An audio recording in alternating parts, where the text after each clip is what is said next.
Sir, ano pong ginagawa nyo? Sabi sa Shopee, hindi na kailangan, ang tawag doon, hindi na kailangan lihahin yung kalawang. Basta ganito gagamitin. O, pag ano, pag maayos, di maganda, share natin yung itsura ng pintura. Pero pag padala ko sa kanila itong upuan, saka yung pintura na ubos na. O, diba? Yan.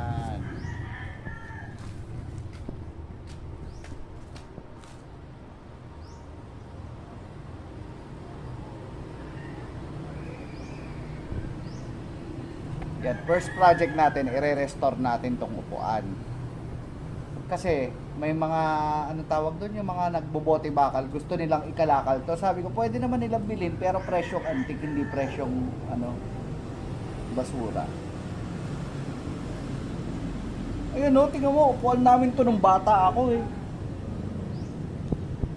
Tapos sasabihin nila presyong ano, kalakal lang. Ano sila, sinuswerte? Ito yata yung upuan ni Papa dati eh. Yun doon sa banda ng upuan to. Ito yung upuan niya dati kasi ito yung ano, may armrest, pinutol lang. Apakagaling nagputol, pinutol nga. Hindi naman inayos, kaya inayos ko na lang.